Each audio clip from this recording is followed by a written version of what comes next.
बात करते हैं राज्यपाल पद का सत्ता का दुरुपयोग का।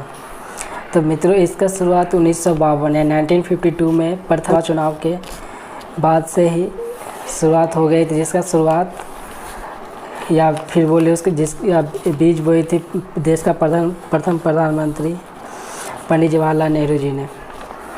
1952 में मद्रास, जो कि अभी तमिलनाडु है, वहाँ पर संयुक्त मोर्चा का बहुमत आया था, लेकिन राज्यपाल ने सी राजगोपालाचारी को सरकार बनाने के लिए आमंत्रित किया, जो कि उस समय में विधायक भी नहीं थे। भारत में पहली बार कम्युनिस्ट पार्टी की सरकार बनी थी 1957 में केरल में EMS नमोद्रीपाद के नेतृत्व में, लेकिन उसे भी 1959 में नेहरू जी ने बर्खास्त कर दिए थे। ऐसी तमाम खबरें आई थी उस समय में। अमेरिका के खुफिया एजेंसी CIA, कैथोलिक चर्च और मुस्लिम लीग के दबाव के कारण पंडित जवाहरलाल नेहरू जी ने सरकार बर्खास्त किया था। साल 1979 में हरियाणा में देवीलाल के नेतृत्व में लोकदल का सरकार बना, लेकिन 1982 में भजनलाल ने देवीलाल के कई विधायकों को तोड़कर अपने पक्ष में कर लिए। तत्कालिक राज्यपाल GD तवासे ने भजनलाल को सरकार बनाने के लिए आमंत्रित किया। भजनलाल ने उस समय राजभवन पहुंचकर अपना विरोध जताया था।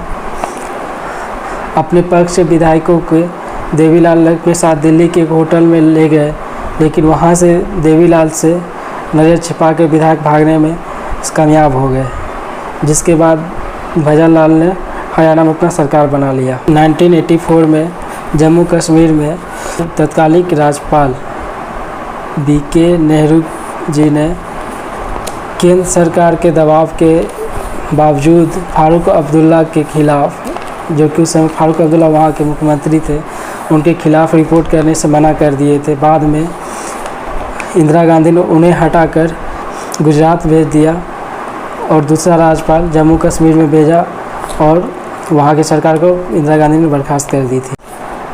1983 में आंध्र प्रदेश में पहली बार गैर कांग्रेसी सरकार तेलुगु देशम के NT रामाराव के नेतृत्व में सरकार बनी थी। 1984 में उन्हें हार्ट सर्जरी के लिए विदेश जाना पड़ा, जिसका फ़ायदा उठाते हुए इंदिरा गांधी जी ने राष्ट्रपति के द्वारा वहाँ के सरकार को बर्खास्त कर दिया।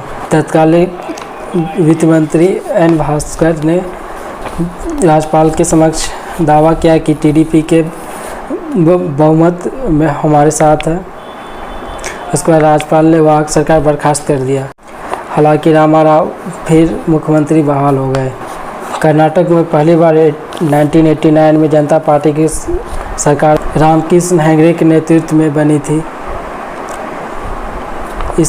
उसके बाद SR बम्बई वहाँ के मुख्यमंत्री बने, जिसको 21 अप्रैल 1989 को तत्कालिक राज्यपाल ने बर्खास्त कर दिया। राज्यपाल थे P वेंकट सुवैया।